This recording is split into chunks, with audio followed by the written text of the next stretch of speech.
Good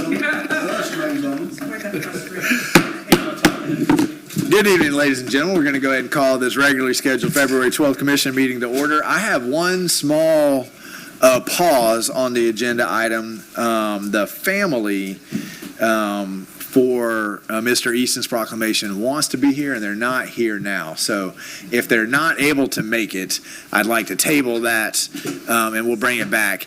If we get halfway through the meeting, they walk in, because I think some of them were traveling here, then we'll fit it in. Is the commission okay with us being a little flexible about that? So the vote right now is to table it. If they show up, we will have another motion to put it back on the agenda. Does that sound good to everybody? Okay, so with that, I'll ask for a motion to approve the agenda as it was published. So moved. I have a motion from Commissioner Clark, second from Commissioner Farnsworth. Any comments, questions on the motion on the floor from Dice? Hearing none. Any public comments, questions on the motion on the floor? Seeing none, all those in favor signify by saying aye. Aye. Motion passed unanimously. We're going to invite Pastor Ian Campbell from the Methodist Church here down to give tonight's invocation. After the invocation, ladies and gentlemen, if you'll remain standing for the Pledge of Allegiance, it will follow directly. Pastor Ian, who is also a fantastic assistant tennis coach. Maybe better than the head coach. Maybe better than the head coach. Maybe. Thank you.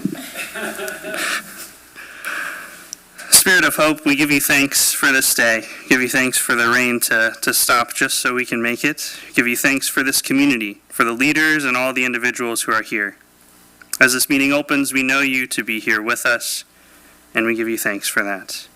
Preside over us, that even when differences arise, bring unity. Help us to listen well, and for our ideas to be received well.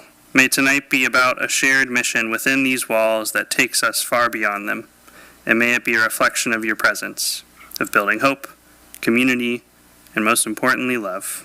Amen. Amen. I pledge allegiance to the flag of the United States of America and to the republic for which it stands, one nation, under God, indivisible, with liberty and justice for all. Thank you, Pastor. That's going to move us to our new first presentation, which is the FMEA Restoring Communities Award.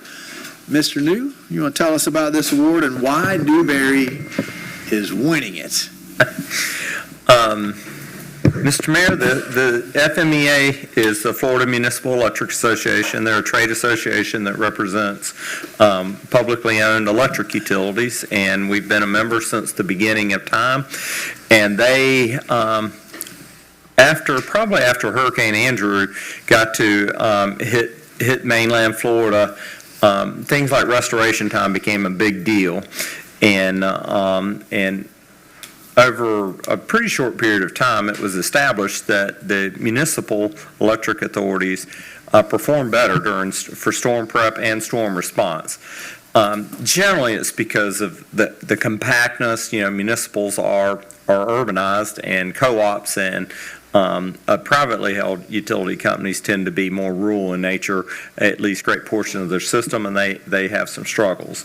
But that was definitely an area that year after year, storm after storm, public utilities have excelled, and has been very important to the last two governors of the state of Florida. That's the first thing he speaks to every time there's a storm event coming, is restoration time and prep and response.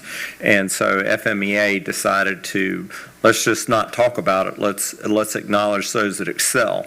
And so every year they compile a list of utilities that excel in preparation and in response. So last year we had one event in the state of Florida, but it was a very significant event, and it made landfall just a little bit to the north and the west of us, and it devastated where it hit.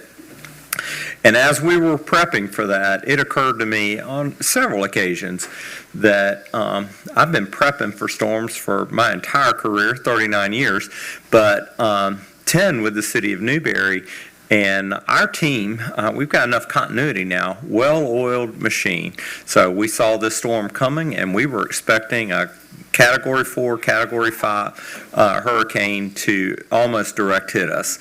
And with 5-6 days worth of notice, everything had been done. And I was really impressed with the team. And fortunately, we missed. It missed us, went to the north of us. And so then we shifted gears from a prepare and batten down the hatches storm response to now we have neighbors in need. And so small city like Newberry still puts together a hurricane response team. And we went, I guess, I hate to say the panhandle, but just further to the west coast to help out sister cities that got that direct hit. And we had crews from our fire department go, public works, water, wastewater, and electric. Everybody we could spare went over to help out. And we took a generator with us, and we operated someone's lift station for about 2 weeks. And I think then they even moved it to another community that needed it. And all that to say is that over the last 20 or 30 years, we've come to realize how important from the utilities sector it is to be well prepared for these storms, to minimize the inconveniences that residents in our community go through. And so FMEA, they monitor the best of the best, who prepares well, who responds. We do mutual aid calls every day, sometimes multiple times a day. And Newberry, for all the 10 years I've been here, is a recipient of this award because the commitment, starting with the commission, but through administration and from all of our staff teams. And, one of the things that we were discussing this afternoon, this is not just an electric utility award. It's coming from the Florida Municipal Electric Association, but this affects every department in the city. The rec department is busy doing their thing because they think they're going to run a shelter, and Public Works is helping out with, making sure streets are passable in storms, and the fire department's involved. Our customer service people become a call center. There's really not any department in the city that's not impacted and does not participate in storm prep and storm response in some way. So this is the umpteenth time we've won it, and I think with the continued support from the commission, then you're going to see us win it every year because we take storm preparation very seriously, storm response. Well, and on behalf of the commission and really on behalf of the community, I love that it's the umpteenth time that we've won it. But I never want us to take that for granted, right? Because there is always a danger. We have a couple of awards tonight that are just kind of becoming old hats that we bring them home, right? But our staff and our team works really, really hard to be in the running for these awards and honors. And we should always take the time to say thank you and appreciate that. I don't have a certificate or anything. We do. Up here, do you want to? And it will make its presence while we are doing the prep for the next one. Then we'll figure out that, and we'll make sure we get a picture while we're already down there. So let's move on while we're getting that. We'll move on to the GFOA, Certificate of Achievement in Excellence in Financial Reporting. And our Chief Financial Officer / Assistant Manager / fill in the other titles, right, is going to give us this presentation for yet one more award that the city of Newberry is becoming expectant of. Good evening, Mr. Mayor and City Commissioners. As the Mayor said, the City of Newberry has earned the Certificate of Achievement for Excellence in Financial Reporting. This is our 5th year in a row receiving this award. This award is presented by the Government Finance Officers Association of the United States and Canada and recognizes our annual financial report for the fiscal year ending September 30th, 2022.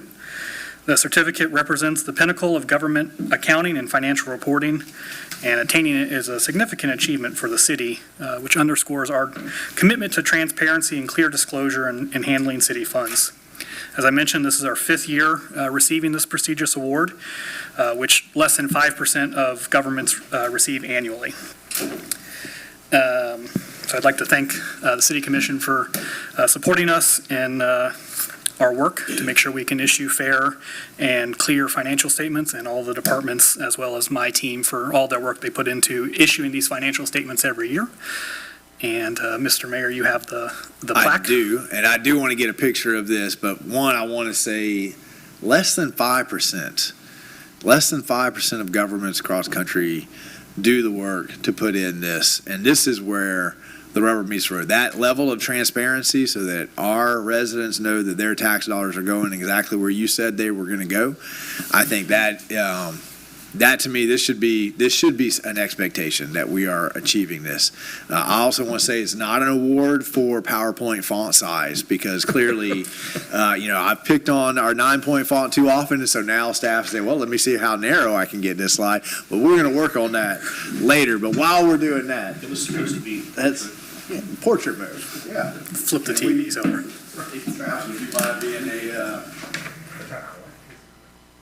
I got a hat. If I say I like this green, do I get one of these shirts in 30 seconds? Or? No, Giles. Good job. Yeah. The mayor's shirt, please. All right. Well, we'll get that picture of the FMEA at a later date. We'll just give us another opportunity to celebrate that achievement as well. So, folks, that brings us to public announcements. Your commission likes to hear from you frequently and often, so we set aside a public announcement at the beginning of the night. These are for things that are not on the agenda. So if you got something you want to let the commission know about, you have 2 minutes to do so now. If you have something that's a little more controversial, we have another public comment at the end of the night where you have 5 minutes. Any public comments anybody want to come talk to the commission about? Seeing none, we're going to move on to the consent agenda. I have a motion to approve the consent agenda. I have a motion from Commissioner Coleman. Second from Commissioner Clark. All those in favor, signify by saying aye. Aye. Motion passes unanimously. We have no public hearings and orders. That's going to move us to agenda items. The stormwater assessment program, we pulled this from last time because we didn't have quite a full dais, and this is more of like a potential possible, how do we go about addressing this? So Dallas, as soon as we skipped one. Yeah, just We'll go back one time. I think they're having to find the PowerPoint. There. There we go. Yeah, all right. Mr. Mayor, City Commissioners, I don't have any new information for you tonight. We do have the PowerPoint that was presented to you back in December.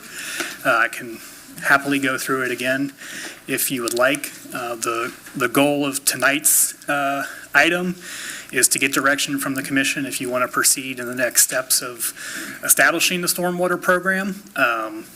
So the next step would be hiring a consultant to draft the program, do the assessment, come up with the proposed fees.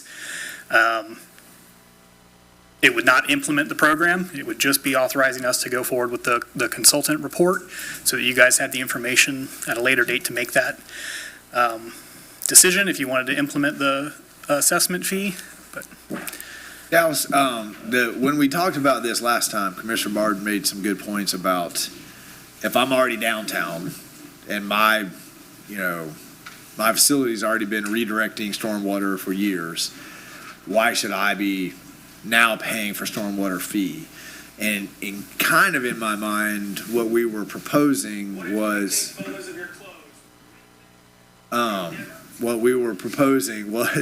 that if you are one of what we hope will be many new businesses coming to us, that everyone's going to kind of pay a proportional share of handling that. And I think that this sounds more like something that every business downtown would now kind of be paying for. And for some businesses, that wouldn't quite be fair. For the new businesses, that would be certainly very helpful, right? That other people are helping to pay. Mr. Mayor, you have latitude in how you develop your stormwater program. We would have the ability to provide credits against your stormwater assessment if you had private retention on site or some sort of agreement where you had retention with somebody else, maybe a joint stormwater facility with 2 other businesses. So if you have already invested in a stormwater facility, we could credit you against your fee, so you're not double paying. You would probably, again, it's up to the commission, probably still pay some portion for maintenance of the other stormwater facilities, because while you may have your own stormwater on your property, you still benefit from the fact that the city as a whole has a stormwater program. But I think to answer your question is that business would receive a credit of some sort against their assessment. And right now, who's paying for that stormwater maintenance? Every taxpayer? Yeah, it comes out of your property taxes. Is paying for us to maintain the stormwater that's really there to benefit a historic downtown area. Is that?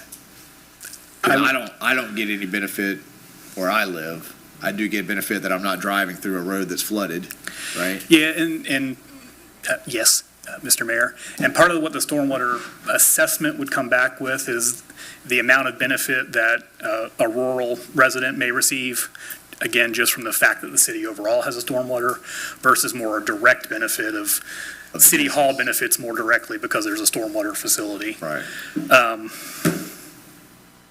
And again, while you're You got another question? articulating that thought, just for the folks watching at home or in the audience, the question here is, we want to revitalize our downtown. We want to encourage businesses to come downtown, but the space is fairly limited downtown when you couple new business with the county's new stormwater regulations. So, if I have a quarter of an acre lot and I want to build a building there, well, I don't have any land left over for stormwater, so I've got to redirect my stormwater somewhere else, and it gets very, very expensive. And so one of the reasons why it's a struggle for us to bring businesses downtown is that the engineering costs for the stormwater are exorbitant. And what will generally happen is one business will finally be able to kind of float that cost, and then the other businesses get to come in and ride the coattails because somebody else has already paid for it. So this idea was really just an idea to how do we encourage new commercial development in historic downtown Newberry, and how can we help play a role in making sure that that one company doesn't have to absorb all the costs, and nobody's being taxed inappropriately and nobody's being overtaxed for it. So, And Mr. Mayor, to remind the commission, this was budgeted in your fiscal year 2024 budget. B, the scope of the assessment study is only the downtown area. It's only the CRA area. So we would not, in this study, be looking at assessments for stormwater of anything outside of the historic downtown area. does the stormwater have to be inside the CRA, or can the No, it business has that's to just creating benefit- it? It just has to benefit a property inside the Okay. CRA. All right. Anybody got any other questions, Commissioner Clark? I'm gonna get educated on this thing before we go, for me personally. But, so all the retention ponds that we have right now that are old, Hitchcock's, Publix is building one now, they're all in the CRA area, aren't they? Don't our CRA go out there to that area? The 235 is the line for the CRA. It's right in there somewhere, I do believe. But, so would the retention ponds go away? If we build a stormwater program, would we get rid of where the stormwater goes off of the big retention ponds that we use now for the Hitchcock's parking lot? No, well, and I'll let the engineer step in if I get too far off. Well, I see I mean, it's just, This would just create a funding mechanism to build new stormwater facilities, Got it, retention but- ponds, or maintain old ones. You could use that funding mechanism to make them go away. so should when the we commission build decide. ours, what I'm questioning is, will that go away? Will those I think it's retention actually- ponds it's an that are excellent current go question, away? right? Because if we could build a system. If we and then build you a could say system, to does Hitchcock's- everybody else fall into the program? The answer is it could. That wasn't initially contemplated, but I would guarantee you that every property that has a private retention basin might be very quick to turn it over to the city for maintenance and they pay a maintenance fee each month like everybody else. Typically, when I've seen these set up, that you can do it a couple of ways, but when I worked on setting one of these up one time, that if you were served by either a subdivision with an HOA that had privately maintained basins, like the homeowners association were doing it, then you had a different fee structure. It was bare minimum. It was about $5 a month, and it went to maintaining the general ones that serve city facilities, but not the ones that serve necessarily your property.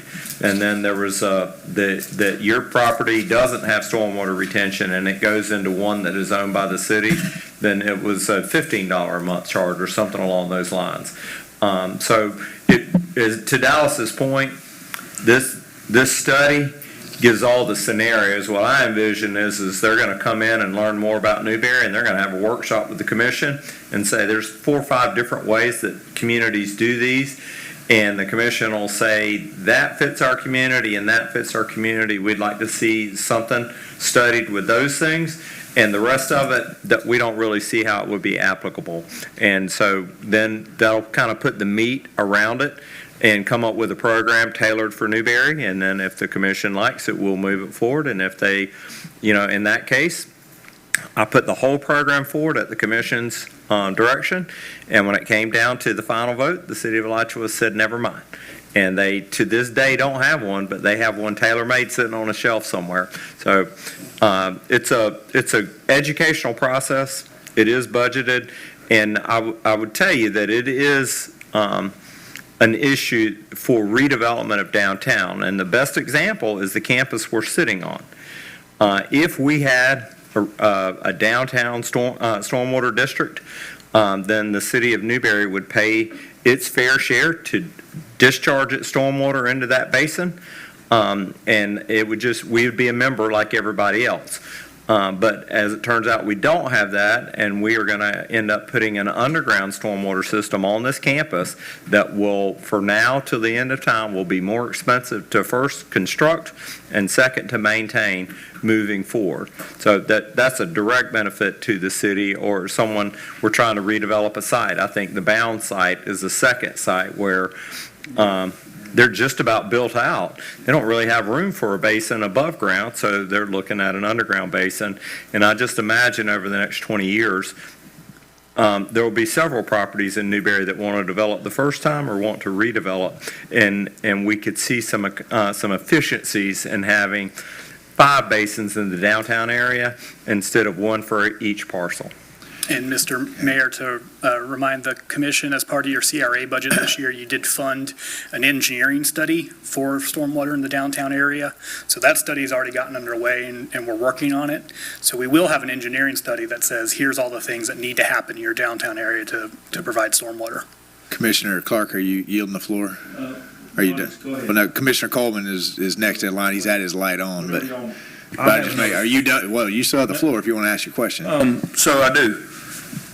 What was remind me what the budget was on the engineering study for the CRA, out of the CRA? 60,000. 60,000. And till I get my head wrapped around it, Mike, I think my question really is, when we pump stormwater out of our city, will we ever have the infrastructure, or if the money here, could we build it to where it goes out to the sewer plant area for that, or we'll never be, we have to do it in these basins around here? In my experience, we will not pump stormwater. We won't. So it's all natural gravity flow to like DOT over there? It's like, yes. Is that ours? That's DOT's. It's DOT's. It's like size and lift stations. You find the low points in your downtown area, and then you look for vacant land, and you try to develop those. I imagine that we would attempt to partner up with FDOT. They'll have basins that have capacity, so they may say, we'll turn over the property to you and the maintenance responsibility. 35% extra capacity in there will be available to properties in Newberry. Okay. Commissioner Coleman and then Commissioner Farnsworth. Okay, so the first is a $60,000 engineering study that we already budgeted. What's the next study? So there's 2 separate studies. Yeah, The first is the engineering study that is to tell you what stormwater you need done in your downtown. That one's underway. Right. That one's underway. The study we're asking for your opinion on tonight, your direction on tonight, is the study to develop the actual funding mechanism, the assessment program to determine what the total costs are, how people should pay it, how it's going to be apportioned out amongst the taxpayers. and we're not paying somebody for that study. You'd pay Answer, who came and presented to you in December. That money was budgeted, but we have not given them authorization. And how much is that? $30,000. So that's what we're asking for authorization for tonight, is if the commission is interested in this program, do you want to go forward with the next step, which is hiring the consulting firm? Dadgum, we ain't done nothing, and we're gonna be spent $90,000 freaking dollars. I know it, it's Will crazy. you yield the floor, Commissioner Coleman, or you have another No, one? I suggest we have a study to decide when we're gonna have a next study. All right. we'll study that in a second. Commissioner Farnsworth? Based on what Commissioner Clark was saying, I was wondering if, like Hitchcock's, they already have a retention basin. If we have a all-encompassing retention basin, that would we be able to give that property that Hitchcock's has back to Hitchcock so they could build another outlying area there, or does it have to be kept as a retention pond? Well, just being familiar with the area, I would say generally the answer to your question is it depends. I would say that specifically the answer to your question is that that low area across the street is a candidate for a lot of stormwater and could take potentially stormwater from Hitchcock's and the stormwater from Publix. I'm not saying that'll happen. That's where the engineering analysis that comes in. But those are the potentials where you have one large basin. I guess there's a DOT basin there, and then there's a low area immediately next to it. Well, say something is 10 acres, 15 acres right there, but there are no retention basins at a Hitchcock's. There are no retention basins at a Publix through the course of this study. The best example that I've seen recently is downtown Tallahassee. We came back and reported on their part. They call it Cascades Park. Bottom of the hill in a densely developed area and flooded all the time. And the city used its CRA and they acquired the land and kind of screwed around with it for 20 years. Didn't have any successes, couldn't figure out what they were going to do. But in the last 10 years, they have figured it out. And now most of the redevelopment that happens in Tallahassee's downtown area, they figure out how much area they needed, and it's on a per cubic foot or per gallon basis. And that main basin in the very downtown of the area is a per gallon sign-up fee. It's like a cap charge for stormwater. And if you need 100,000 gallons of stormwater capacity, you look at the table that's been produced by the city and you write a check for it, and there is no on-site retention basin. So it can become anything. It can grow into bigger things, and I would say that Newberry, because we are such a good percolating community, probably won't ever get as sophisticated or elaborate as what's going on in Tallahassee. We don't have significant flooding problems today, but we do need to be able to pass the county stormwater standard and the state stormwater standard that if someone wants to redevelop their site, they're going to have to do bare minimum for stormwater, and this would give them that opportunity.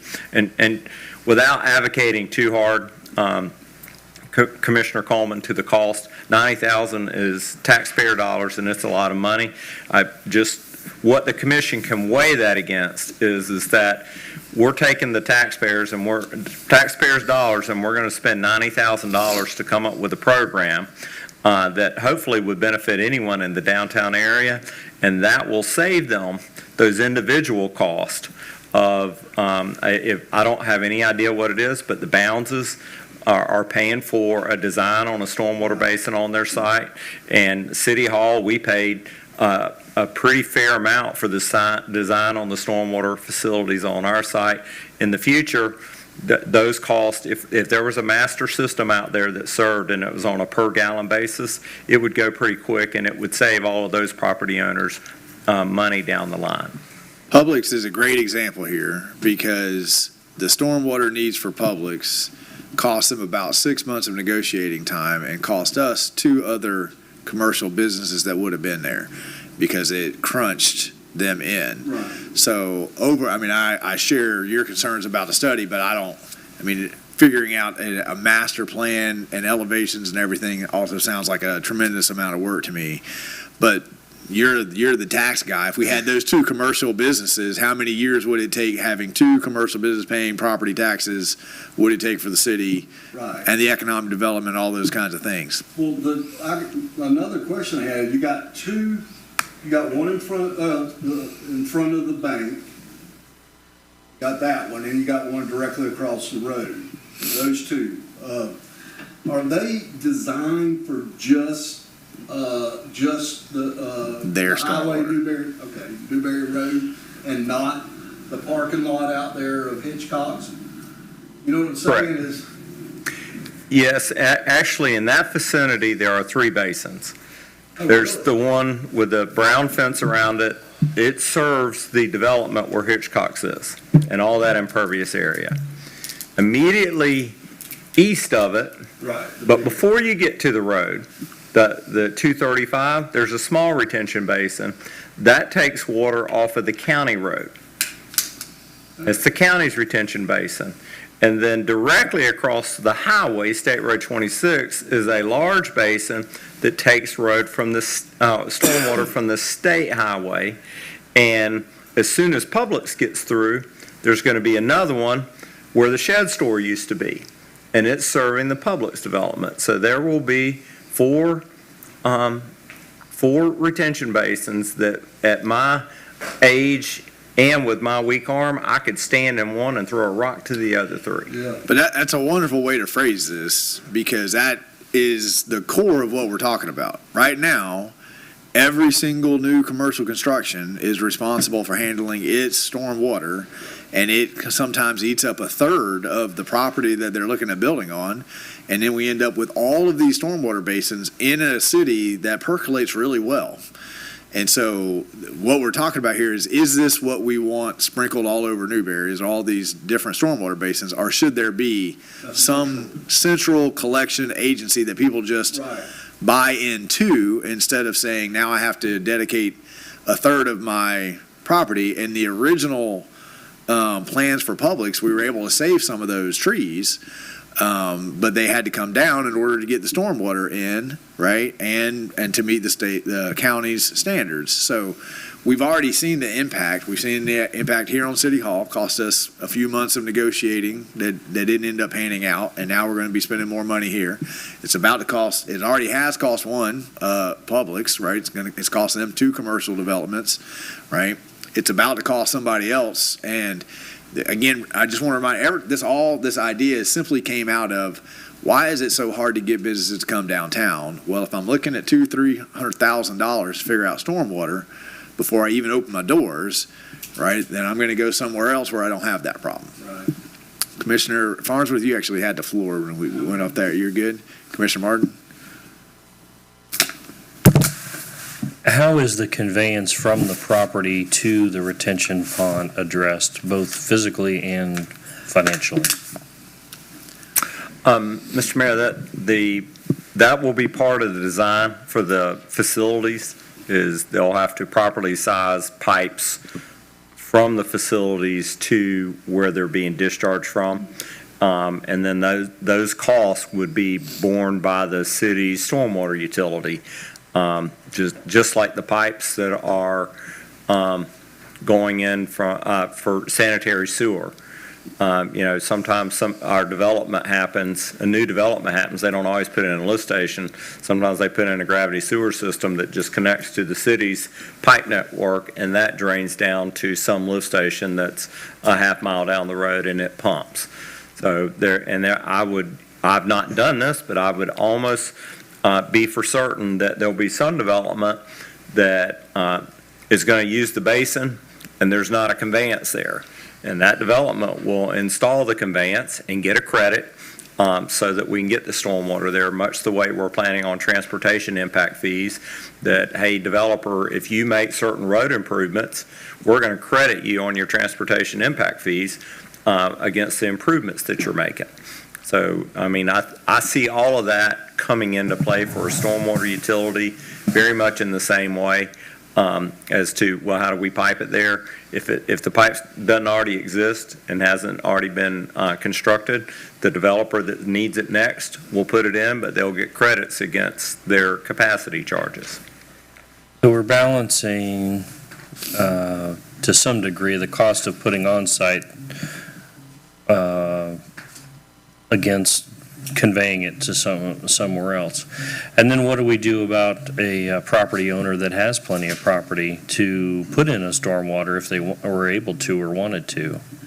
They're going to be forced to convey it over to the central system or systems? becomes a decision point for the commission, whether it's mandatory. You know, in the wastewater business, we make it mandatory to connect. On the stormwater business, the commission may not make it mandatory connect. If you've got your own retention basin and you're happy with it, knock yourself out, and you know, we'll have the municipally owned stormwater system that you pay to play. You pay if you want to use it, and you don't pay if you don't want to use it. No, I can see some of the benefits for it. I still don't support the scope of it overall. Maybe it's just a timing, you know, just sounds good and just not at this time kind of thing for me. And I have a little reservation about it being executed, kind of like the impact fees, in the way that we really anticipate that it actually will. And I'm sure that they have things like these and examples that we could look to of other cities that have these. But just because I have some reservations, it's sort of a true-false statement. If it's partly false, it's all false for me right now. But I mean, I kind of get where we're trying to go. I'm just, I don't know, it's a little crunchy for me. Commissioner Coleman? So, help me visually see this. I'm just using examples. So, I'm thinking that everything flows this way through Newberry. So we're sitting out there, and let's say at Pat Post, there's, you know, we're gonna go and say, all right, we're gonna acquire 200 acres for I don't have a clue. Right. I mean, and so all this can just flow to this one area, right? I mean. Actually, can I pause on that, because the engineering study that we're doing, I think part of the problem with this conversation is we don't know what we're talking about, right? That's why I'm asking. So the engineering study is going to say, here's all your options. So once again, we kind of have two fronts going, right? And our board is generally unanimous that we want to invest in infrastructure. Yep. Where we have some disagreements is how are we going to pay for that infrastructure, right? We all recognize we need roads, we need city hall, we need stormwater, we need all these infrastructure things. It's the how do we go about making sure that everyone's paying an equitable, fair share.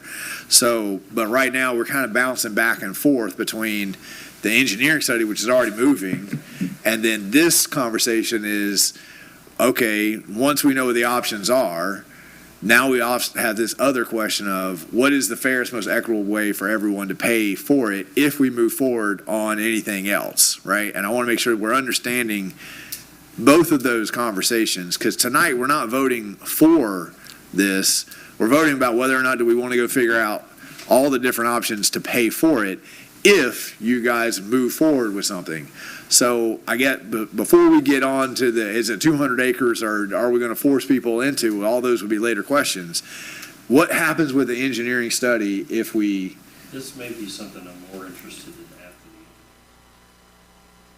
Well, what is, I mean, let's say and that's my question here, right? Let's say we don't do this, so we don't know how we're going to pay for it. And then we do the engineering study, and then we figure out, okay, this is what we want to do. We bring this back, and we say, okay, now we know what we want to do. We've got the data, we've got the information. Now we come back to the question of how do we pay for it? What does that do in our timeline for actually moving forward and implementing it? Mr. Mayor, so we had originally planned to do the tax bill collection method, where once the assessment is determined, we have the tax collector collect the assessment on residents' tax bills. We've missed the window to do that for fiscal year 2025. So should the commission decide to go forward, you could either wait until fiscal year 2026 to add it to your tax bills, or staff's recommendation would be not to do the tax bill method, but to go ahead and just have the city put it on utility bills, mostly because it's a lot easier than the tax bill method. Also, instead of a resident having to pay the whole bill up front once a year, it's split out amongst 12 months. The benefit of that utility bill method is There is not this strict timeline, so if the commission wanted to wait until after the assessment study's done, we could implement those assessments in the middle of a fiscal year without having to go to the tax collector. Okay, Commissioner Martin? The property appraiser, they charge us 2.5% or something like that also, right? So how do they figure out how to pay for it when they don't know how much they're paying for?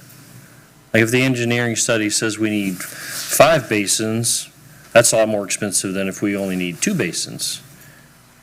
Is that The engineering just study is, and we've already had meetings before we even started the engineering study and before we went down this path, Answer Advisory, the consultant for the stormwater assessment, and our engineers were in a meeting together, so they were on the same path. So the engineers have a head start, they'll have the information ready. But I don't for think the- that, this doesn't say you owe this much. This says your percentage is this much of whatever it is. So a resident, No, it Okay. would determine the Is- revenue requirements. no, that's not my, the way I read your question is, how is the engineer, how are these people gonna know how much each person pays when we don't know what we're gonna move forward with? That's a good question. So But I don't is think this that's- supposed to just decide methodology and then the Correct. variable gets put in later? Hang on a second, guys. We're talking over each other. That's why we're not communicating. So, this will give us an amount, right? But that amount is based on a percentage of, if you're a resident, is this much. If you're a business, you're this much. If you're this gallon, it's going to be this much, right?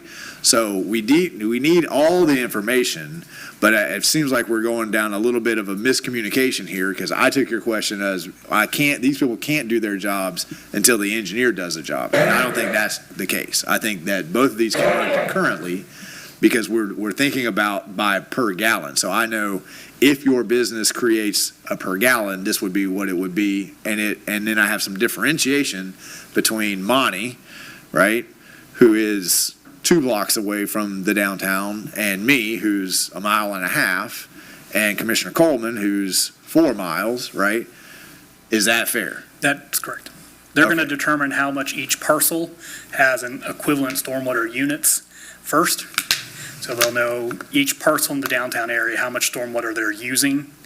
And then at the very end, they can just plug in, okay, well, it's going to cost $10 million for all these stormwaters. And so you just divide that amongst all the stormwater units that have been allocated. You threw out a number.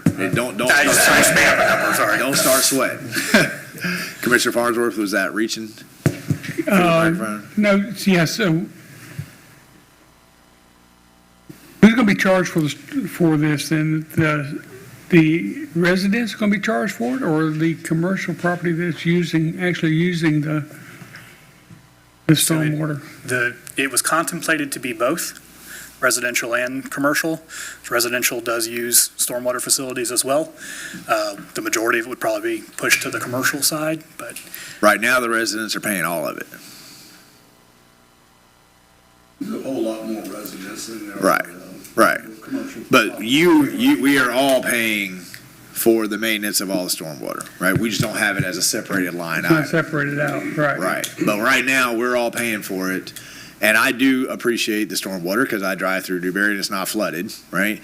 But I'm also not a business downtown who is redirecting a whole lot of stormwater, right? So I do think that there should be a different price for me being able to drive through town and for the business who's redirecting the stormwater and creating the flooding that we have to mitigate so it doesn't flood. Does that make sense?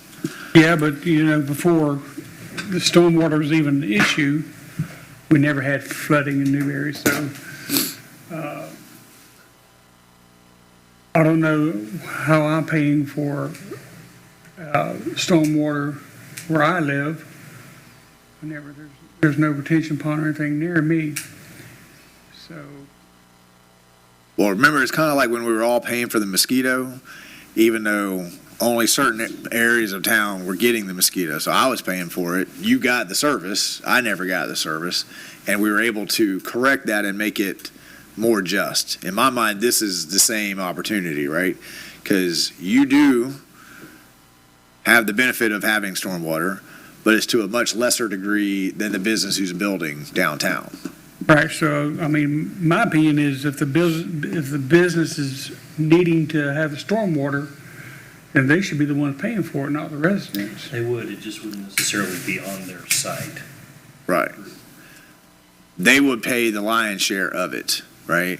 And we would have with a study like this, we would have a better idea of what is the equitable distribution between residents, businesses, different types of businesses, different sizes of business, all those kinds of things.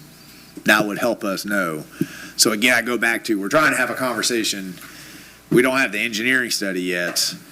But what I don't want to get into is, we have things that we're trying to do, and it takes some time to get all the information and data. So if this board wants to wait for the engineering, I think that's fine.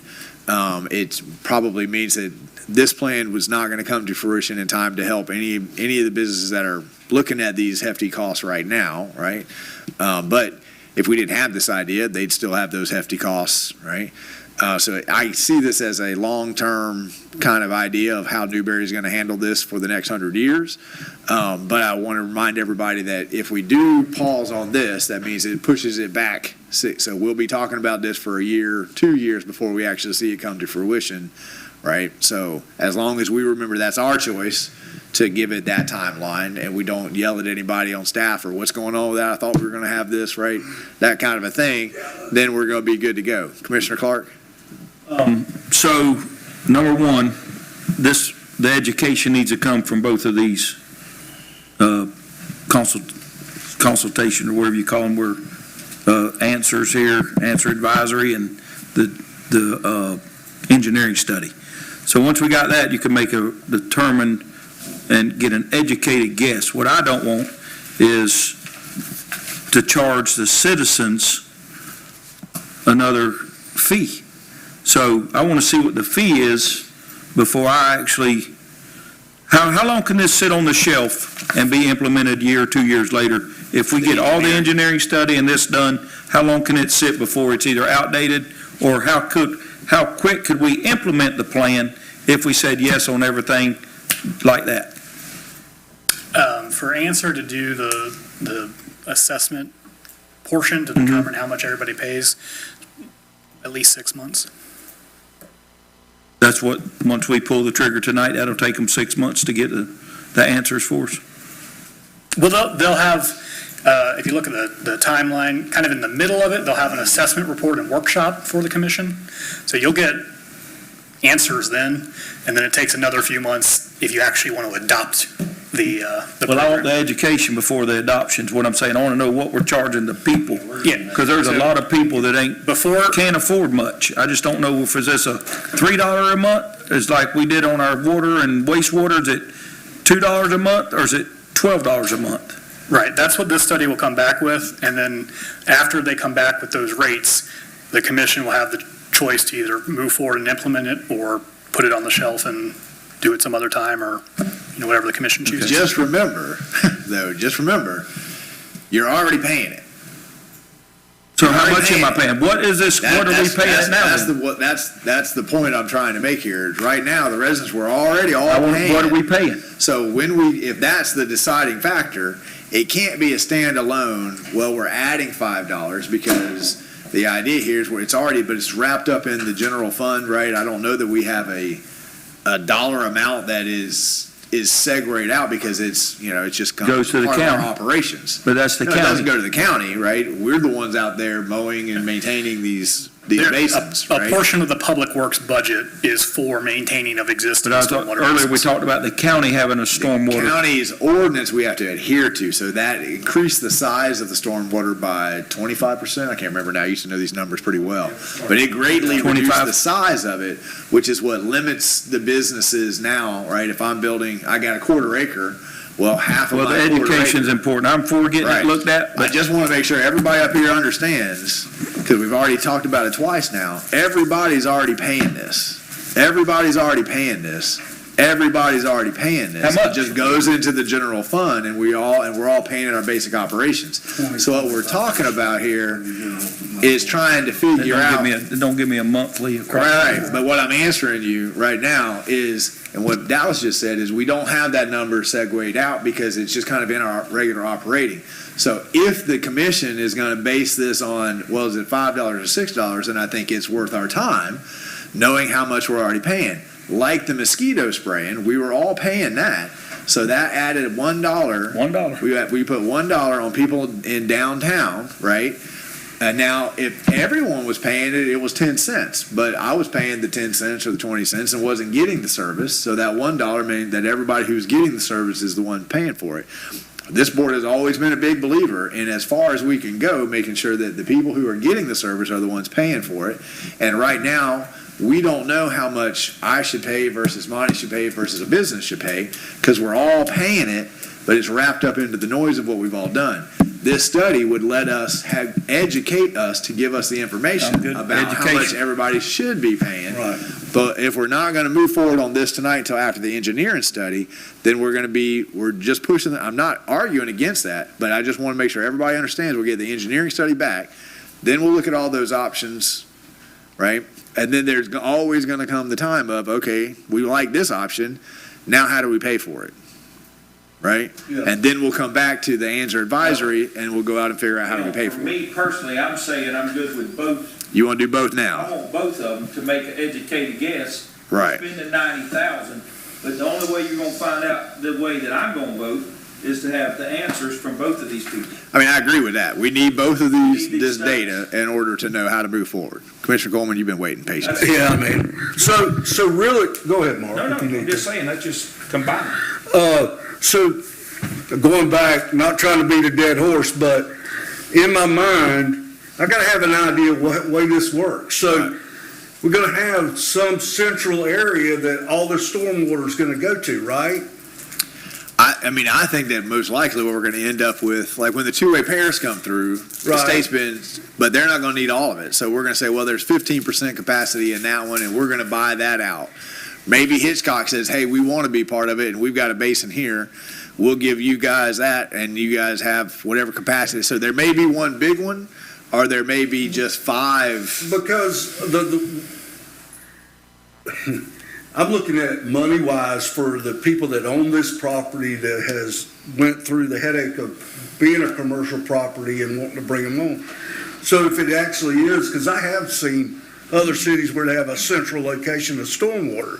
So what it's doing is, and Mike can probably straighten me out on this, is now they won't have to put stormwater there because it's going somewhere else. Correct. And they get to utilize more of that property that they bought, and they're adding 2 more buildings, 3 more Correct. buildings, and then there's more tax base.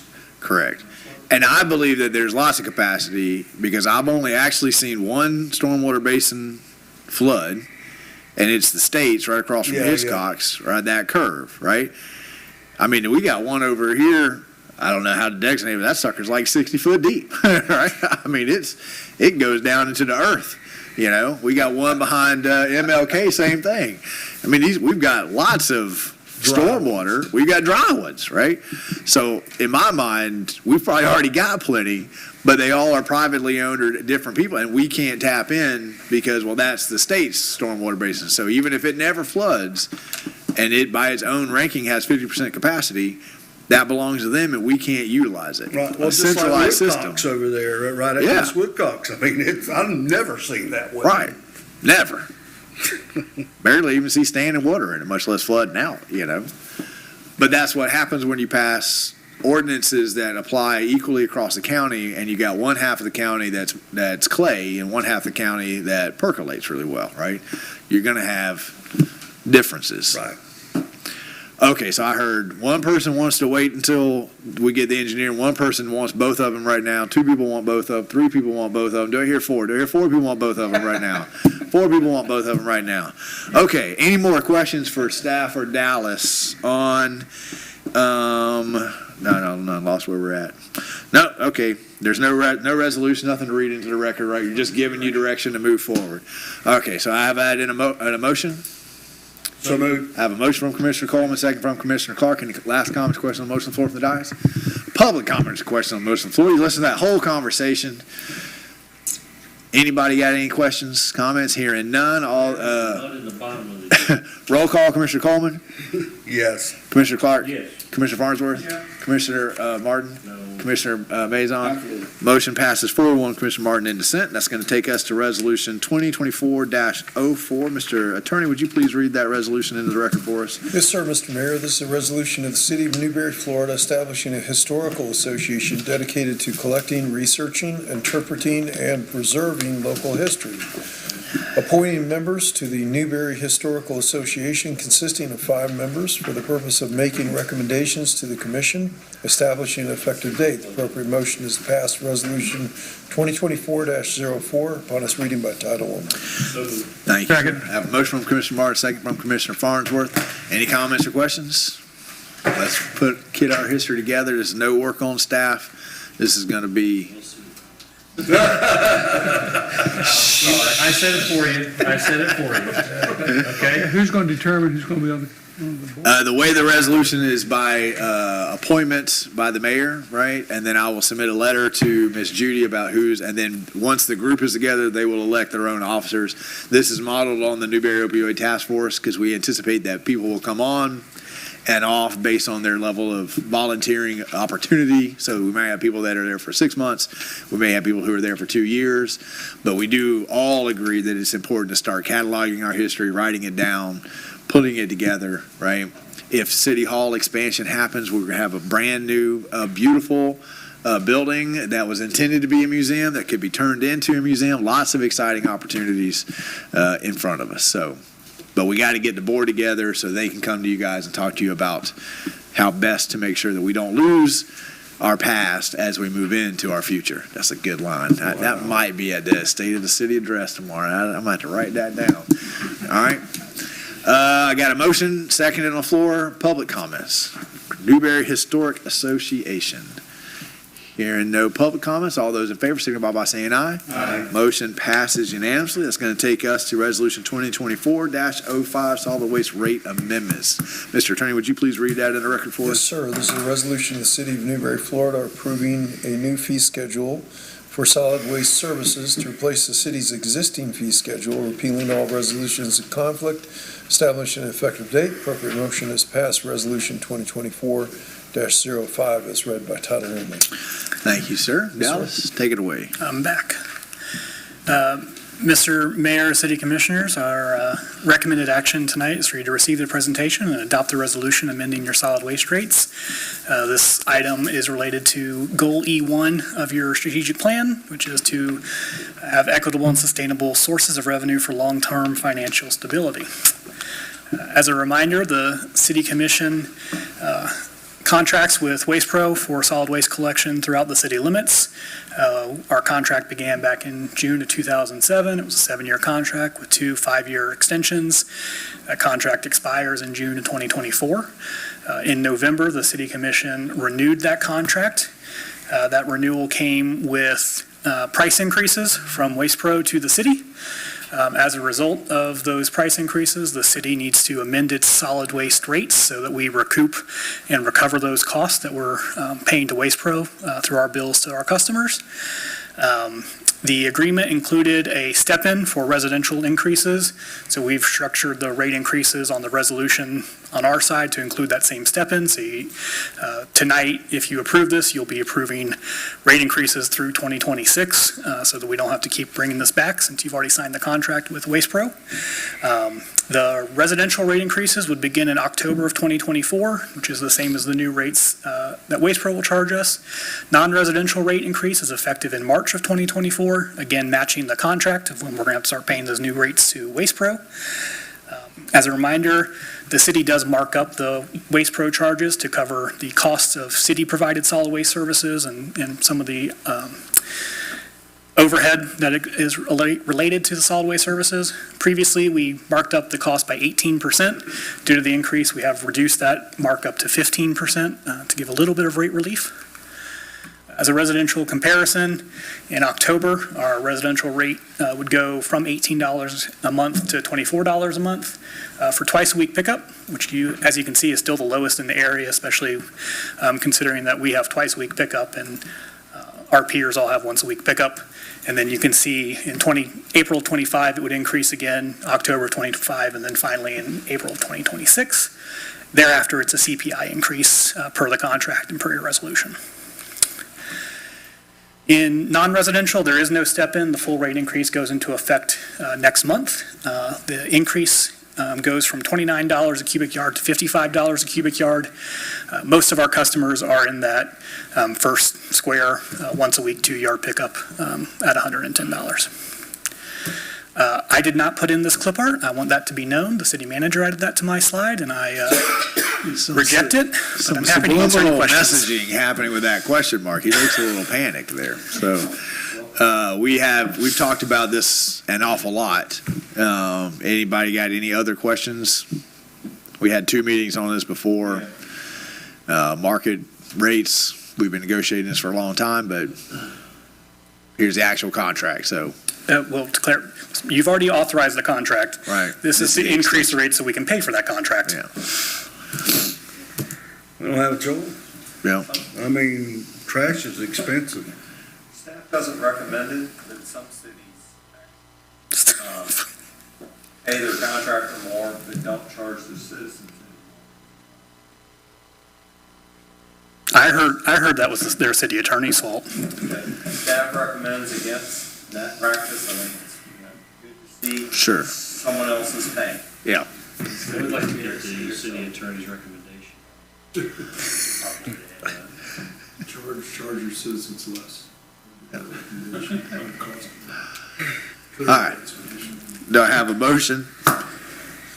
Motion to approve. I have a motion from Commissioner Clark, second from Commissioner Farnsworth. Any more comments or questions on the motion on the floor? From the dais, seeing none. Public comments or questions on the motion on the floor? Seeing none, all those in favor signify by saying aye. Aye. Motion passes unanimously. And Dallas, I saw you starting to go away, and then you realized, no, I'm here all night. I was given that. So water and wastewater system development fees, take us through. Yes, sir, Mr. Mayor. Recommended action on this item is just to receive the presentation.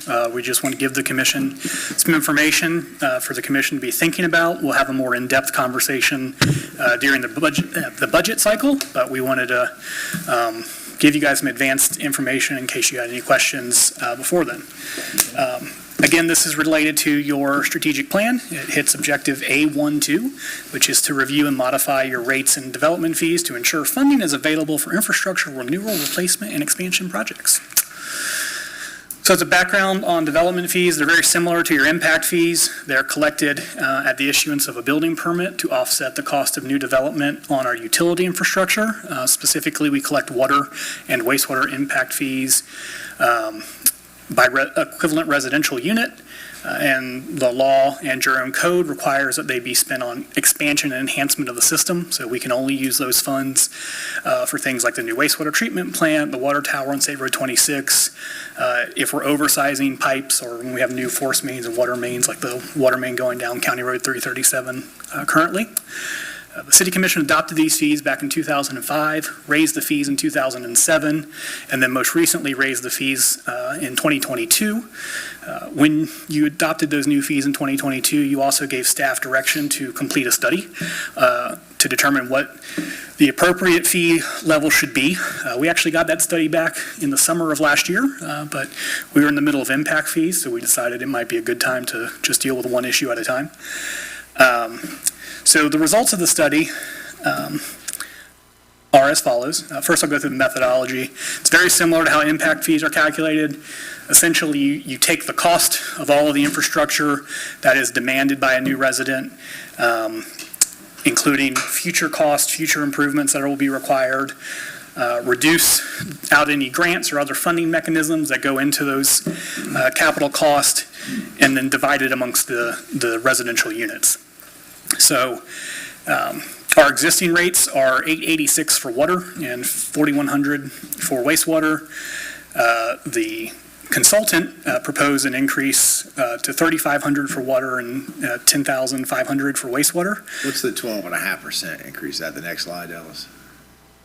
It's the 12. Because that looks, I'm not a math guy, but that looked like more than 12.5%. The state law prohibits you from going over 12.5% without a formal study. You have conducted a formal study, so you could go over the 12.5%. So the study says that you could be justified in up to a $14,000 total impact fee. Staff's not recommending you go to $14,000 from your current $5,000. Something to think about. Going through each individual fee on your water side, they recommend that you break it into transmission and treatment. Currently, we just have one impact fee that covers both. If you take all of our existing facilities and planned improvements and do all the math, it comes to $3,552 on the water side, up from the $886. On the wastewater side, one thing to note here is that they had our new wastewater plant programmed in at $44 million, which I really wish it would come in at $44 million, but it's not looking like it would. But if you go off the $44 million and less out grants we've received and those things, it comes in at $10,500. If you compare those proposed rates to our peers, it's way high. Again, staff doesn't recommend that you go to the $14,000, but just putting it out there, that's what the consultant said you would be justified in doing. City of Alachua is about, this is old data, but they're about $6,500. Their water impact fee is about 3 times as high as ours is. Dallas, can you take us through the colors here? The light blue is Water and the green is wastewater. green is wastewater. Yep. And then on the Newberry proposed, yellow is water and What's the Teal. red dash? the average. That's the average. Okay. So right now, the yellow on Newberry is where we're at. No, the yellow would be the proposed water impact fee. This right here? Yeah. Where's Newberry now? We're at 5,000, so we'd be just below the dash. We're just below the dash Correct. currently. Okay. All right. So that's what I've got for you. Mike too? No, you can't blame Mike for 2 question marks here, okay? I sure can. Wow. He'd be correct if he did. I hate the So question basically mark. what you're saying is Mike did your homework for you? No. Mike added the question mark, end of. Okay. So again, we're just presenting this information for the commission to consider. We'll have more conversations about it during the budget process, but I'd be happy to answer any questions or. The staff have a proposed rate increase? 9,000. No, we don't have one yet. We would probably recommend a 12.5% as we did last year, but until we get some more final numbers on different projects, we don't have one yet. We will when we get to the budget process. We're going to recommend a step in. Our debt service isn't really going to, on the wastewater plant, which is where it gets serious, is still a couple years out before we're making debt service payments. So we'll have bids back for the wastewater plant expansion by the time we get at least halfway through our budget. We'll have, more accurate information to know where we're going to need to be. But I've been doing the math all day related to these. In 2010, we built wastewater plants for $16 a gallon. It's just kind of a benchmark. That was hard bid. It's the exact same treatment plant that we're designing right now. And our range, so that was 14 years ago, the range of estimates that we're getting on this project for the exact same plant is $45 to $88 a gallon. That's 15 years, and it is at minimum tripled and at maximum quintupled. There is no explanation. There is no price index that will get you there. This is, but those are the real costs. There just is no explanation for it other than utility construction costs are out of kilter. And just by comparison, the very first treatment plant I ever built was 50 cents a gallon. So over a brief 39-year career, those prices have gone from 50 cents a gallon to right now we're looking at $50 a gallon. That's a 100-fold increase. But whatever we propose, Gouging the government. whatever we propose, Mr. Mayor, will be something that we expect to be able to make our debt service payments when they come true. And if we get this $50 million grant that we will submit a grant application for this week, and we were asked by the state to submit it, that just buys down the debt service for us. It doesn't pay for the plant, but it pays the lion's share, and then we can then get a loan for the balance, and we will be trying to get our cap charges to make sure we collect enough revenues to make our debt service payment every year, plus a little over for the next planned expansion, something like that. And there's capital projects in your budget every year funded straight from these development fees. Commissioner Clark. So with this numbering, if we get that 50 million, all this goes out the window. No, So how sir. we gonna pay, how we gonna charge them if you just based it on a $44 million plant, didn't you? That's what's included in here. Is that what that other people base this on? At the time of the study, the plant was estimated to cost $44 million. But that was, this is what they're basing, they're getting 10,000 to 14,000 out of each customer? But what happens if we get a $50 million grant? Would you get another study, No, we could do the math. or we can figure it out close? So it wouldn't be, it is off, though, is what I'm saying. If we get a $50 million grant, this kind of goes Well, away. the wastewater side, the water side. Water side would be the same. All right. I mean, I'm very hopeful of the same thing, but I mean, part of me just feels like it's getting too expensive to live. It's just getting too expensive to live, right? Who can afford? Who can afford? But we have cap charges now. We do. And what are, how much of the cap charges that we've had for years do we have to go to this $50, $55, $60 million? What have we been able to sock away? Yeah.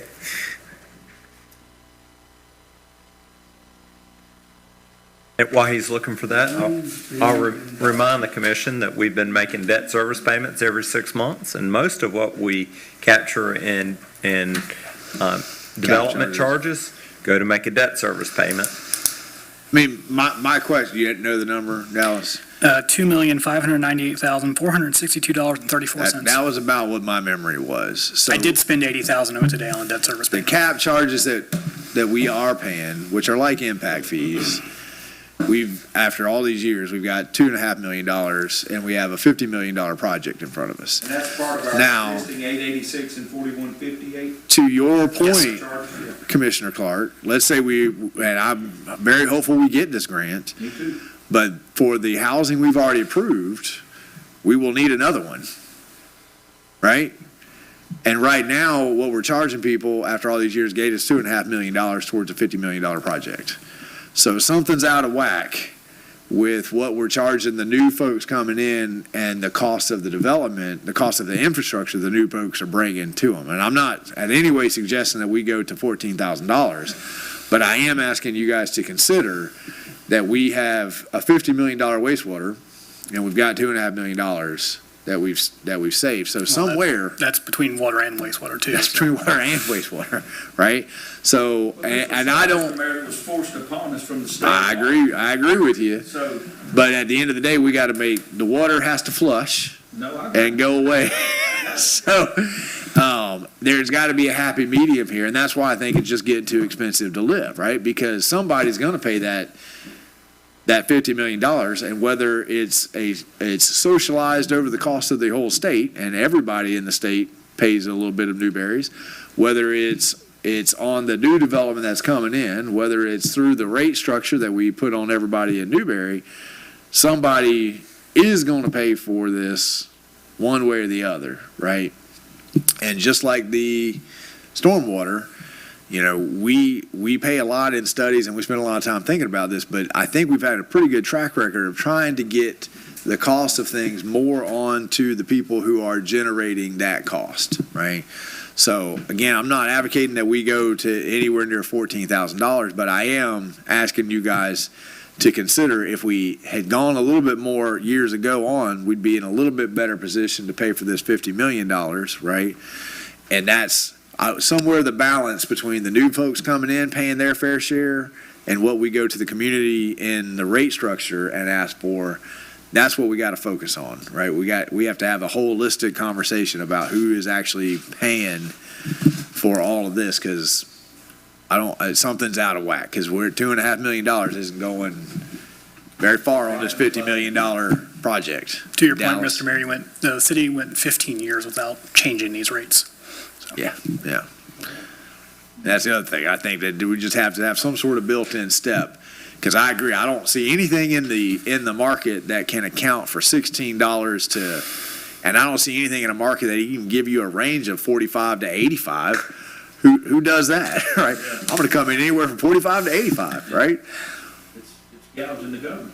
Yeah, right. I mean, this is crazy that we're in this headspace, and there is no. When someone says, "Well, there's no justification," to me, I say, "Well, yeah, there's justification. It's greed, right? They saw the city of Newberry as the one bidding, so we're going to jack the price way up on you, right?" So I don't know what the answer is, but as somebody who's a high school teacher and struggles to pay the bills, I can tell you, it's getting too expensive to live, right? It's getting too expensive to live. You don't need any direction. Nope. You Good just answer. wanted to tell us about the ominous impending. I got it. You got an answer? Yeah. Please. Well, we shut the borders down,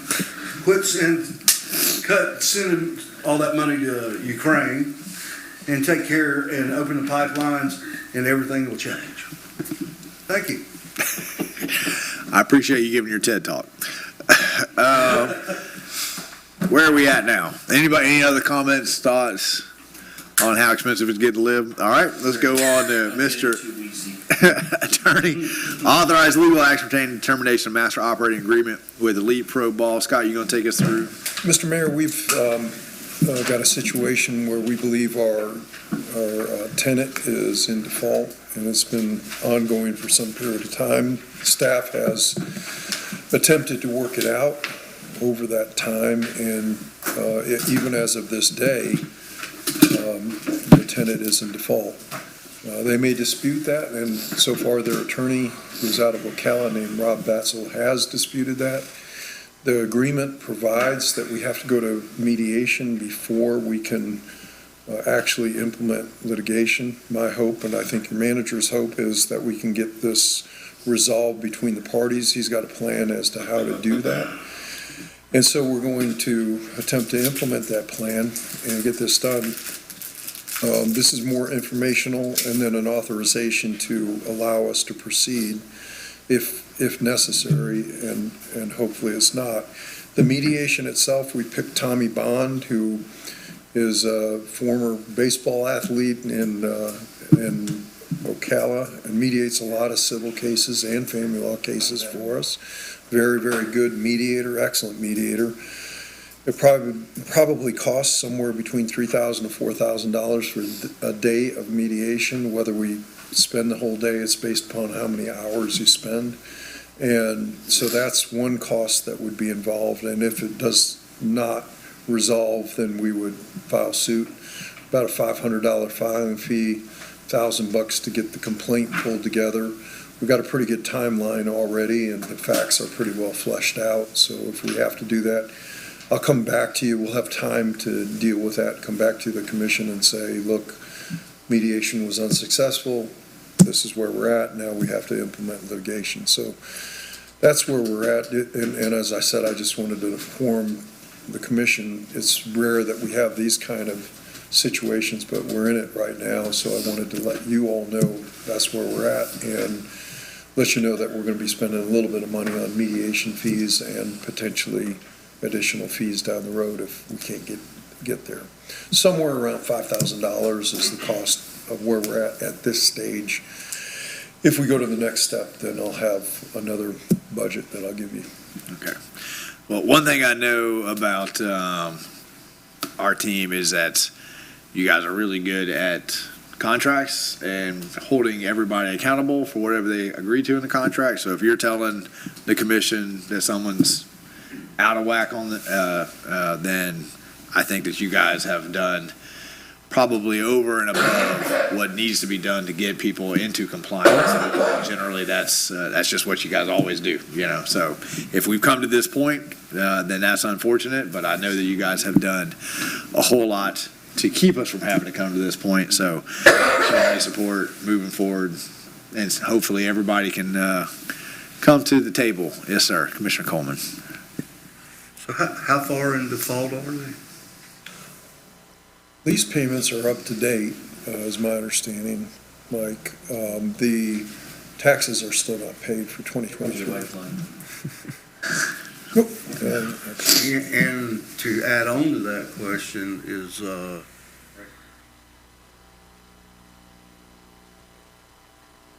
go ahead, let's hear this first. Good evening, Mr. Mayor, Commissioners. Travis Parker, Rec Director. Just check. So, to give you a real quick backstory so you understand how we got here, the default is for lack of payment on taxes. There's approximately a year and a half, maybe a little over, in efforts to get that default cured, which led us to the termination of the contract. Since that date, Mr. Attorney was correct. They have paid a portion or a majority.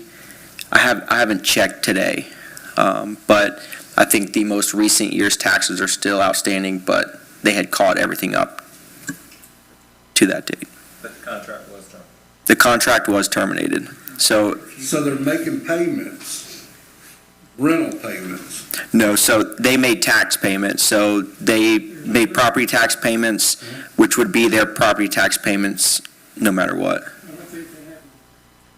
There is no rental payment, no, sir. So their only obligation was the taxes there. And to provide insurance.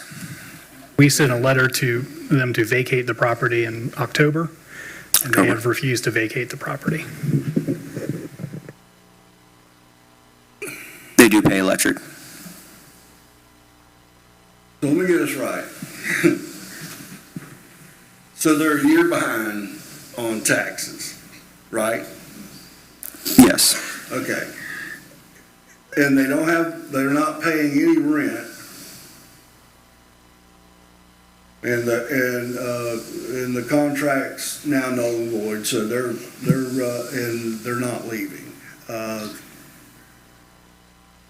We can't get them to leave. I mean, it's our park. Get out.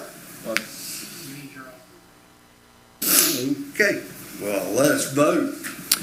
Well, I think the first step is mediation. So the first step is by our contract. The contract is mediation. states mediation as, That's the only way, is mediation. I mean, nothing against Attorney Walker, but if they voided the contract, shouldn't they just be able to, you just say, hey, man, I'll help you pay. The next contract we write, we'll say something like that.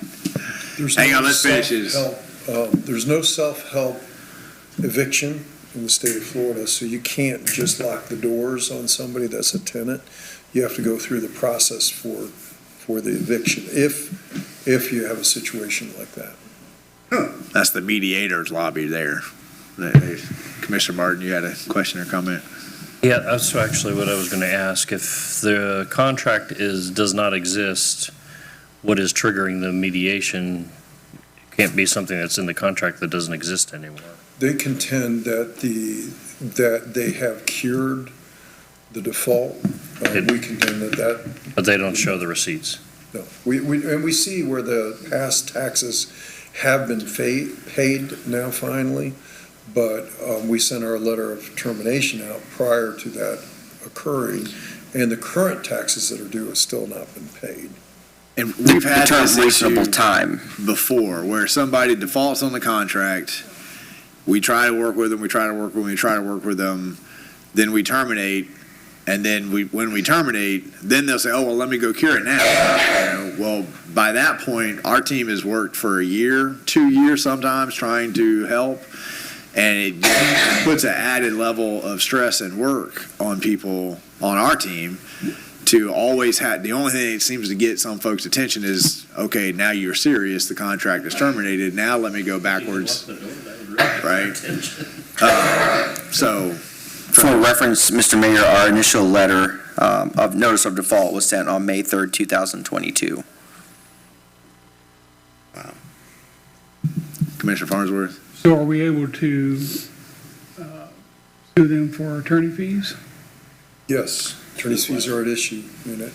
And the 2022 letter was related to 2019 taxes, to give you an idea. Why did it take so long to? I think the staff was asking, look, we need to get this resolved, and we need to get it resolved, and then finally, in 2022, said, this needs to come to conclusion. We spoke to the tenant. They came up with a plan. We were going to pay in the spring, summer, and fall. Waited for that. A single payment was made, so there was an effort, and it kind of prolonged itself in that manner. Usually, yeah. And that just gets you deeper and deeper in the hole. Usually whenever somebody starts defaulting like that, we should Well, every start year the taxes come due. termination progress or process right then instead of waiting until it gets to a.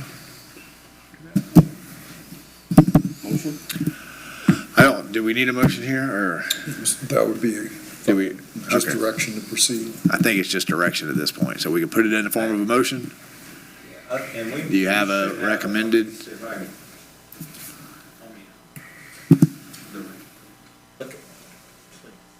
I got a question, Mayor.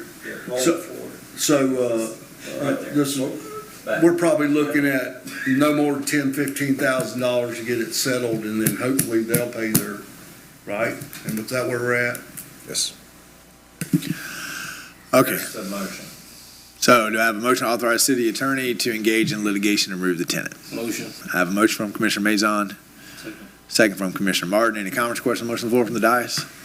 Public comments or questions on the motion on the floor?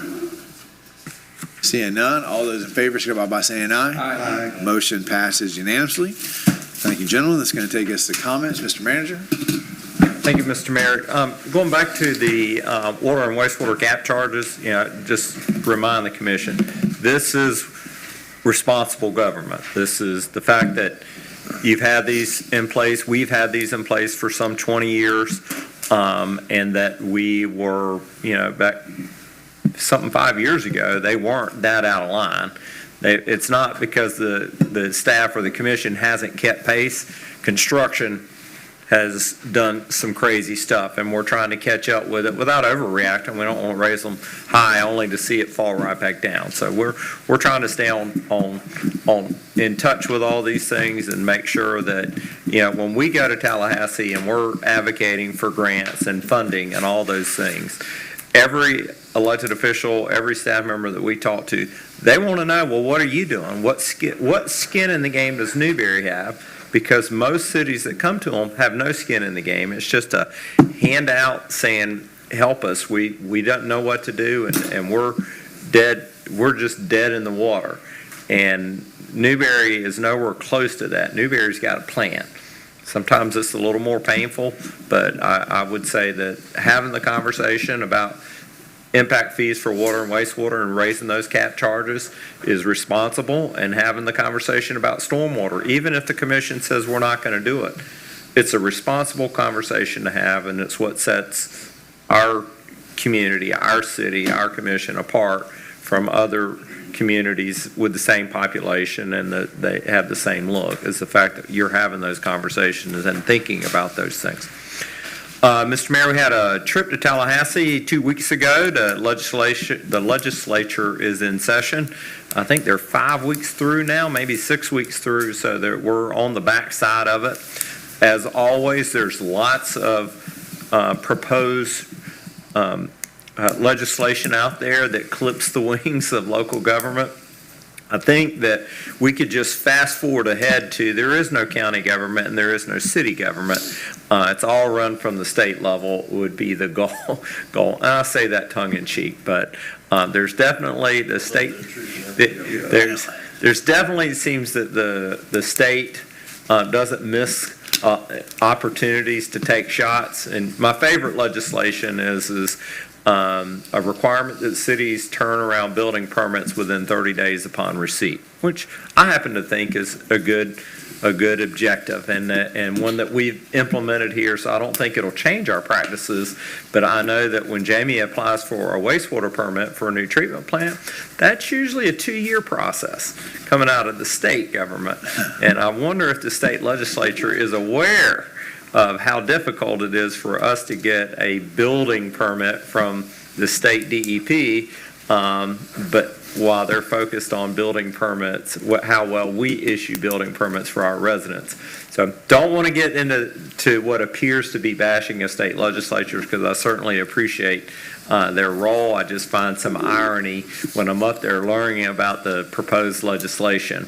And we will forward things that are important for you to be aware of. Last year we had the Form 6 requirement for elected officials, which has been very controversial around the state. I think our board took it like a champ and kept moving, but some percentage of elected officials in the state of Florida resigned over it, and I don't think that was the intended consequence from the state legislature. So we'll try to keep all those bills that have negative impacts on Newberry's residents out in front of you, and it might be appropriate for you to make a telephone call and advocate that, hey, that bill that is being considered and proposed, it really could hurt Newberry, and this is how, when we have those opportunities. I think someone's given me the message that I'm being too long-winded tonight. And when we were in Tallahassee, we spoke about our top 3 priorities that the board set for us. That's funding for a wastewater plant. We're asking for $2.5 million on a 55 or 60 or $80 million wastewater plant. Drop in the bucket, but we're there asking. We're doing all the right things. We've asked for funding for an elevated water storage tank to provide fire protection and additional storage in our system, and we're asking for funding for the Veterans Memorial Park. So far, all very positive response from elected officials. They support it. The crunch time comes when they get to budgeting, but we have a really good team in Tallahassee helping us, so we'll continue to think we're gonna get there. I sent you all an email saying that we were notified by the Water Management District that the state DEP is seeking grant applications for up to $50 million wastewater projects that include advanced waste treatment and are ready to go. I don't know how many in the state match that, but it can't be more than 10, and we are one of them. So I'm really hopeful, and we're turning it in this week, and then the week after that will be when the advocating starts. We will need some calls to elected officials asking them to make calls to DEP to make sure that Newberry gets funded in that request. That will be a game changer if we're able to bring in a $50 million grant to this community. It'd be quite amazing. Tomorrow evening, we have the State of the City. That's all I'll say about that, but I encourage you all to attend. We have scheduled one-on-ones with elected officials to have conversations about territorial agreements. Just to give you some background information, and if we have any need a board vote, those will be coming at a later date, but just kind of give you an update on where we are in the process and let you see what the process looks like. We got a couple experts that will be here that will be able to kind of give you some idea of what acquiring additional territory looks like from a time perspective, from a cost perspective. Correct. I don't know. Actually, I don't know. Yes. 1 o'clock, my time, right here. And we have already met with Central Florida Electric Cooperative, and they're receptive to the conversation. They're also receptive to bringing broadband to Newberry. They want very much to provide their broadband service to our residents off of our poles. So that's we believe, staff believes that the commission and the community are very receptive to that. And so we're trying to see what that would look like, and then we'll seek authorization from the commission to enable them to provide that service in Newberry. But everywhere that they have been rolling out the service, it's been very well received. One of our assistant city managers has got that service at his residence and is now able to provide service to the city of Newberry 24 hours a day instead of his normal 12-hour days that he spends in the office. He goes home and can continue to work. So not all is good from that service, but he certainly has high-speed internet to help him. And Mr. Mayor, my last comment is that our budget process for 2024 has been ongoing pretty much since October the 1st. mostly in the finance department and mostly behind the scenes, but we kicked it off with our staff team officially last week. Dallas in the finance department did the big rollout, and so now all of our departments are working to build a capital budget, a personnel budget, an operating budget, understanding all the parameters that the commission has outlined us in previous budgets.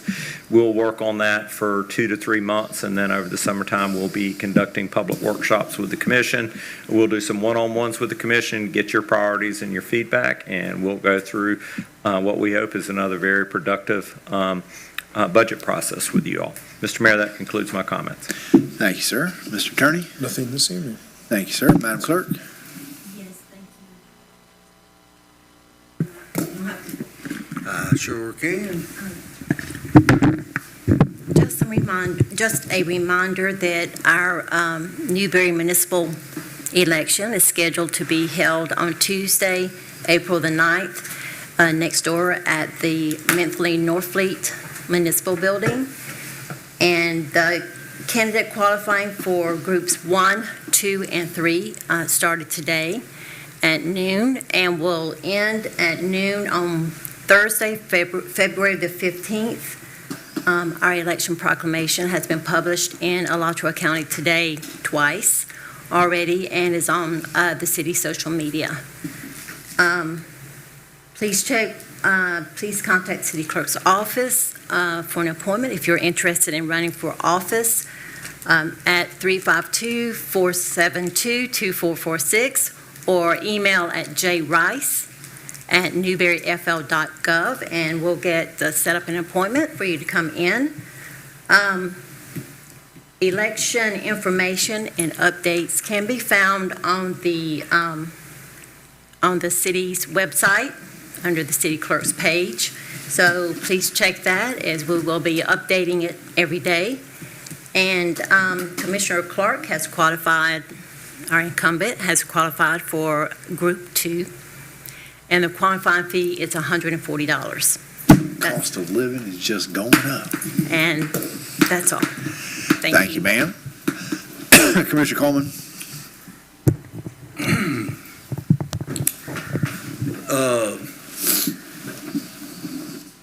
What Mike was saying earlier, to give us the green light to start getting hold of these guys over at Swanee River Waters Management.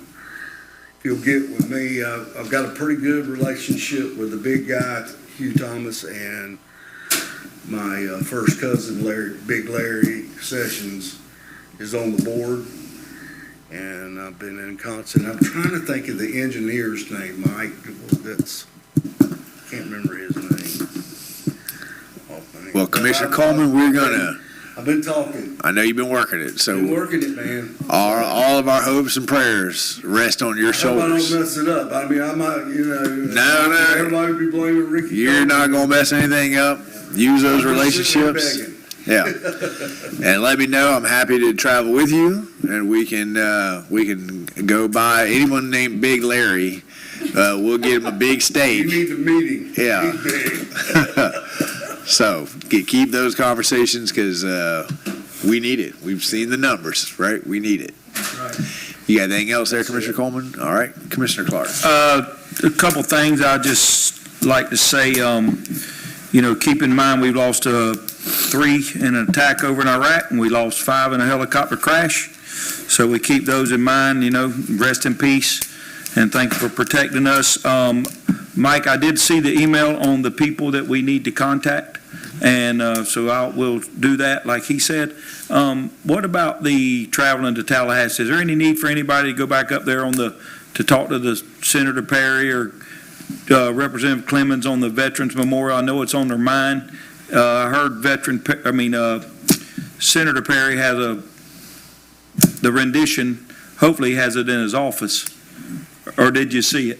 Well, I didn't see it in Senator Perry's office, but it's just called Senator Perry. I didn't have an appointment directly with him. He was just tied up. It was League of Cities Day as well. But I would say that all 3, that when I do speak with them, bring it up first. Okay. It's more enthusiastic to do a Veterans Memorial. You generate way more enthusiasm than for a poop plant. Yeah, But that's just something I've come to to understand, but to your question, to respond to your question, there's enough time in the legislative session that I think a day trip is appropriate. Okay. We can make the appointment, so if you, yeah, okay, I'll mention that. If you look out on a calendar and let me know what's a good day for you, we will plan a day trip probably 2 weeks out or towards the beginning of March would be best. Currently, we have placeholder funding in the budget that has been released. Now, there's a lot of negotiating to do, but so we're funded at 175 and 250,000. Those are projects that we turn in at 2.5 million. Oh no, that's for the veterans.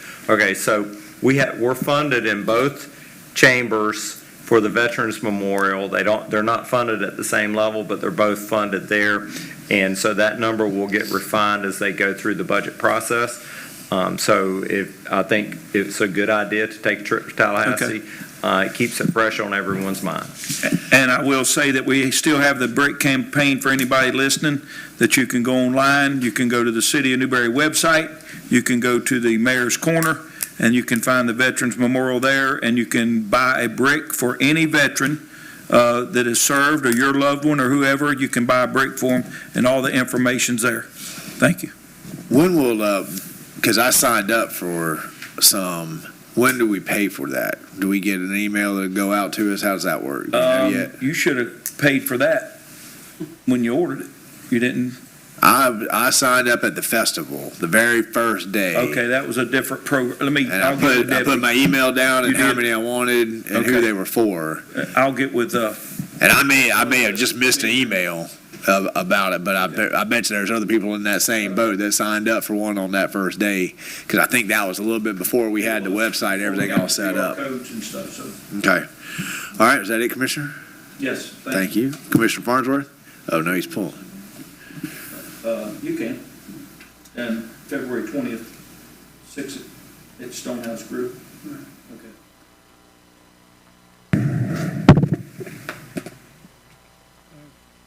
Yeah, just, there's going to be a meet and greet for County Commissioner candidate Gene Garrett at the Stonehouse Grill on next Tuesday, the 20th, from 5 to 7, so if you want to come and Fundraiser, meet and greet. put on by Mark and Denise, so I think they're paying for everything. That's all I have. All right, thank you, Commissioner. Commissioner Martin? I have nothing. Thank you, Commissioner. Commissioner Maison? What? This past weekend was great with the Blues Barbecue. I thought for sure one of you guys were going to beat me to that amazing event. What? Over 10,000 people. He posted that. He was there early. I saw Clark. You were there. And but it was a good job to Downtown Main Street organization. You guys put on a fine event, and it was actually really good. The minimal concerns, all compliments. I think now they're looking forward to next year, making small changes.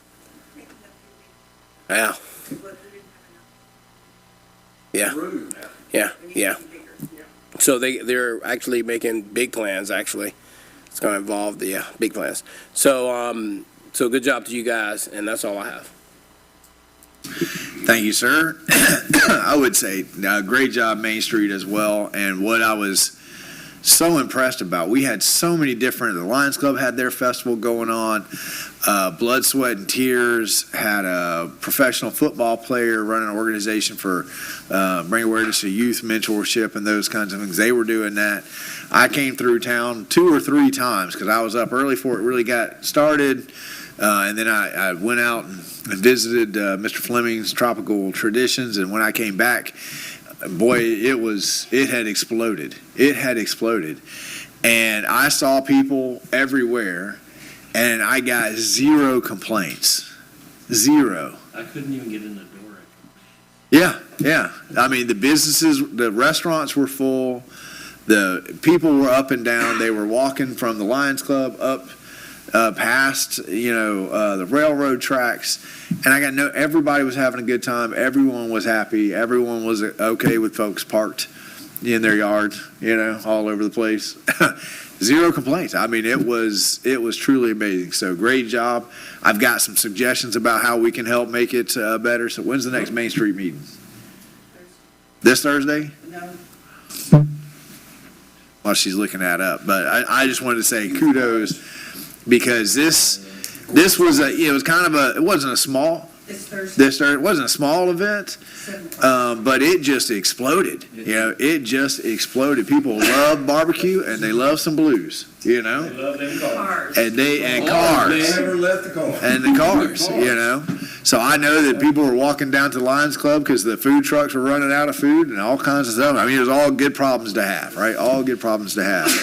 I also wanted to say thank you to the clerk's office. The clerk's office took the lead creating that Newberry Historical Association resolution. I appreciate that. Thank you so much for the assistance. And as the city manager alluded to, as already on all y'all's calendar, tomorrow is the Taste of Newberry. That's what everybody comes out for, is to sample some of the food all the way around. And then while you're eating, we ask you to sit for just a few minutes of talking, just a few minutes, so we can update you on everything that happened in the course of the year. So the Taste of Newberry starts at 6:30. Get there at 6:30 because, everybody's going to eat. And then at 7 o'clock, we'll start the State of the City address. Always a fun night to reflect back on everything that happened in the previous year. So we look forward to that. And that's all that I have tonight. Public comment. Come on down.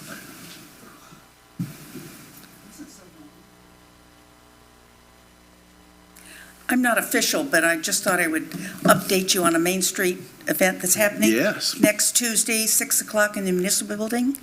A lot of people ask, what do we do? What does Main Street do? Is there anything I can do to help? Well, this is a get-together. Everything will be set up with different tables so that the different committee chairmen can explain what part of Main Street they deal with, what kind of help they need. And Main Street's one of those kinds of organizations you can do a little or you can do a lot. Because some people like to do a lot, some people don't want to do much. We have a place for everybody. I love it. Okay? That's 6 o'clock Tuesday in the municipal building. Is that right? Tuesday. That's right. The 20th, yes. Yes, It's the ma'am. same time as, It's like a Main Street open house. it's exactly what it is. They're calling it a mixer, and I don't have anything official about what might be as a kind of an extra gift. But we have a person involved who you're familiar with who makes awful lot of goodies. Yeah. And I have a question. I must have missed it at the beginning when we were talking about the agenda. We skipped item 11. That was pulled off because we're still getting some information about it. Terrific. I missed that. Yes. Thank you. Other public comment. I thought they were. Hearing none, you waited all night. Don't have anything in particular you want to say? I thought they did. I've got a comment. Come on down. Come on down. Now's the time. Don't let that gavel fall. I was expecting. Will you, can you introduce yourself for us? My name is Andrew Fuller. I'm a resident of Newberry here. And I was expecting an agenda item which included the property that I've acquired, change in zoning. I'm wondering, how do agenda items get placed? If you will leave your name and number with the manager back there, we'll find out. But if it's about a property zoning, it's going to go through the P&Z first. So we'd have to find out where you're in that. But once you get that process started, it will happen naturally. But right there, our city manager, so he can answer that. And if there was confusion and you thought you were on the board tonight, then we certainly apologize. But the commission publishes the agenda on the Wednesday or Thursday of the week before a commission meeting happens. But if it's about a property annexation, it would go to P&Z first before it would come to these guys here. So he can look it up tomorrow or pass it off and get you some information and call you back and let you know. Okay, appreciate that. Thank Absolutely. Yes, sir. Other public comment? You want to come on down? Come on down. Don't be shy. My name is Jane Hogan, and I'm actually here because I was invited to be here, and this is in reference to a alleyway vacation. And I was told that it was going to be discussed tonight, so I came from Orlando, Florida, to here to support and to be here if anyone had any questions. Property is 25158 Northwest 7th Avenue. Can you say that one more time? Because all we're going to do is turn to staff and ask them about this. And a lot of time residents think that something's going to happen and it doesn't happen. But we'll also make sure you get a cell phone number so you can call next time so you don't have to drive back up here to make sure. So say that address one more time. It's 25158 Northwest 7th Avenue. That's the property that was supposed to be on the schedule for tonight. I have other properties here, but that one is one of the ones. Okay. All right. Ms. Jane, I didn't get your name. Janie. Hogan. Yes. Hogan. Hogan. H-O- Hogan's Heroes. Hogan. Hogan. Hogan. Yeah. I'm sorry. Yeah, that's I got it. I got it. Okay. all right. Yes, ma'am. Is the property titled in your, Yes. adjacent to this title? The property that is adjacent to the alleyway is titled in your name? Yes. So I would say the same thing to you. If you could leave us a email and a name, we can research it and find out. And then please take a card with you, because I hate it when people come here thinking, and generally what's happened is a resident has said, oh, they have a commission meeting, they're going to talk about it, but they haven't actually confirmed that it's on the agenda. Because like we published the agendas last week, and neither of those agenda items were ever on any draft. So whoever said they were on was mistaken from the start. But I hate it when people come if you sat here all night long, right? And you had that drive. So we can have you on the record as supporting it, but I don't know anything about the issue, so I don't know about whether or not you're going to need to come back when it actually is on the agenda. But we can find out when that could be, but please give us something we can communicate with you, email, phone number. All right? Will do. Thank you. Drive safely tonight. Thank Sorry you. you have a long one. Any other public comment? Hearing none, we are